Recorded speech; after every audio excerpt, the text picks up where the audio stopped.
Welcome to this week's Kindness Cafe podcast. Grab a cup of coffee, tea, or your favorite snack, relax, and join us for another uplifting story. I am Seema Raj, your host. This week's guest had a calling after her dear father passed away in 2017. She grew up in a big family and was so inspired by all of the wonderful memories she had of him, serving his friends, family, community, and especially feeding the less fortunate on a yearly basis. So, to honor him, she decided to carry on his legacy. And 4 years later, she has made a huge difference in so many people's lives. How did she do this? Well, let's welcome today's guest, Hashempour-Heckert, and find out. Welcome to Kindness Cafe, Fernaz, and thank you so much for joining us today. Wow, what determination, and so gratifying for you. And I understand that you quit your full-time job to start this powerful journey. That is so admirable. Hi, Seema. Thank you so much for having me on Kindness Cafe. I can tell you that what a great platform to share heart-touching stories and to spread kindness even more to others. And going back to your question, yes, I decided to quit my job and make my journey a priority when my father fell sick and admitted to the hospital. Because of my father, the decision to leave my full-time job was really easy for me. And until this day, I can tell you, Seema, it was truly worth it. And I do love your question, by the way, because I never thought in my wildest dreams that social media would have such a positive impact on my life. I started my journey by creating Facebook events to connect with others and get people involved in my mission, which is to serve the community in a variety of ways. I made so many friends from those events, and those friends also made new friends. This made me very happy. Yes, indeed, Fernaz. Social media can definitely be a positive platform to showcase what we are doing and a great way to involve and inspire others as well. Positive networking is definitely the key. So tell me, what are some of the things you have done and are currently doing in the community to help others? Thank you so much for that question. Well, pre-pandemic, Seema, I wanted to continue my father's legacy, so I invited my friends and family to serve the less fortunate at Franklin Park in DC and Georgetown Ministry. That event was inspired by my father, who would prepare meals and welcome the misfortunate into our home. As a young child, my father was such an honorable man and a great role model in my life, and that continued on before he passed. Anyone who had met my father loved his generosity and compassion for others. I've led few other groups and events such as hiking, women empowerment, pre-Valentine's Day in an effort to help people get connected.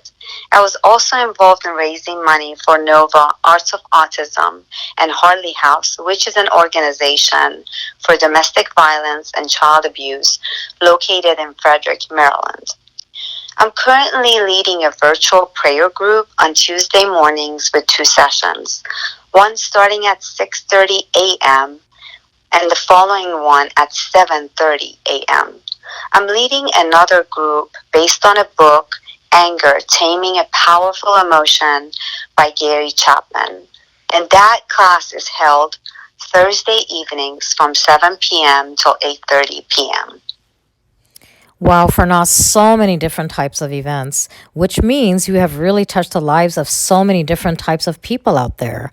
They are all so very interesting, but what I really want to know is what does your group on the book Anger discuss, and can it help people who may have some anger and frustration in them, especially during this time of unrest and uncertainty? Absolutely. This is a great book, and it's got helpful resources, especially during this time where there is so much anger. We can learn so much from this book. It's a great communication tool on how to interact with one another when conflict shows up in our life and how to deal with our anger. This book also teaches us, Seema, how God has given us different types of emotions, and one of them being anger.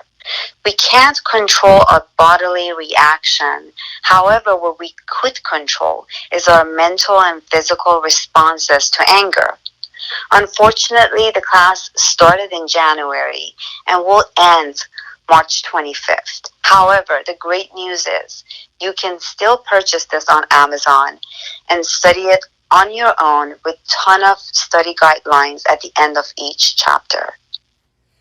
This is very, very useful information for anyone who is frustrated and may need some guidance. Just dealing with the unexpected changes we all had to deal with and adapt to in our lives during COVID. One thing I have noticed in your journey, though, is that you have had so much diversity. And through this diversity, how have you inspired others to do acts of kindness? Diversity, this is a great question. I believe inspiration happens when people feel comfortable with you. I hear from some of my closest friends that just by asking them if I can pray for them, it's changed the way their life and the way they think. And I hope I can have an impact through words of kindness and affirmations, especially during these tough times. As a human, we all want to be heard. So the least we could do is when someone is upset and wants someone else to hear their pain, instead of trying to fix their problem, ask them if you could pray for them while they're present with you or even on the phone. I love when someone did this for me, Seema, during a painful personal experience. So now I'm paying this forward. Paying it forward, that is certainly a great way to help someone. And yes, I do personally believe that inspiration and trust are definitely tied together. Also, when people visually see you making a difference in someone's life through your own kind actions, you can definitely encourage them to do the same. And I have to say that although COVID has had a big impact on our day-to-day life, there are some positive things that have come out of it.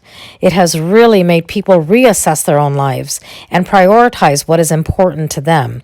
We have all witnessed that life can be so unpredictable, so we really should utilize every minute to turn a negative into a positive. And we can do that by spreading kindness. So having said that, Fernaz, I am sure that some of the people listening to us may want to get involved in one of your groups. How can they do that? Thank you so much for asking that question. I am on social media, on Facebook, and available. So just add me on Facebook or send me a message, and I'd be glad to answer any questions that you have. My Facebook name is Fernaz Hashempour-Heckert. Thank you so much, Fernaz, for putting yourself out there and reaching out to help others. And I am sure that through your many experiences, you have also learned a lot along the way. So I would like to ask you, is there any final message you would like to say to our audience? Absolutely, Seema. Kindness to me, from what I've learned, it really doesn't cost us anything, but it does make our world such a better place to live. One of the greatest examples is to live life where it starts. It starts with your immediate family and your home. Live, love, and laugh. Because of how much I know I'm loved by God and my family, I dance and I sing like no one is watching me. So when I do this, my son says to me, "Mom, are you okay? You are crazy." Yes, indeed, it's a great message for your family to think that you are crazy just because. I am loved and I love others. And lastly, as my father used to say all the time, people are people. We can choose kindness and have a happier life, or to be unkind and make enemies. Choose kindness. I completely agree, Fernaz, and I think the world would be a better and happier place if we had more crazy people like you in it. Happy, smiling, dancing, what a way to go. I cannot thank you enough for joining us today and sharing your story. It is amazing how the love you have had for your dear father lives on in you and has passed on to so many others. And the sacrifices you've made along the way leave me speechless. Hats off to you. I know your dear dad is blessing you from above every day so you can continue on with your selfless journey. Seema, I can't thank you enough, really, for having me on this Kindness Cafe. You're platform is truly a blessing for so many listeners to hear their stories and be able to share their stories. I am grateful for this opportunity, and I appreciate all that you do. Thank you so much for your support and encouragement. It is definitely a journey I am enjoying and so excited about. I also want to thank Gift of Kindness for giving me this opportunity. And with that, we want to thank all of our listeners for joining us today. And I request you all to give us your feedback on our podcast. We would love to hear from you. Next time, you will meet another unique guest and hear their inspiring story. And if any of you have an uplifting story to share, please do contact me directly so we can hear all about it together. And get out there and do your own act of kindness. I can guarantee it will put a smile on your face and on somebody else's too. So, until next time, stay safe, healthy, and remember, living is giving.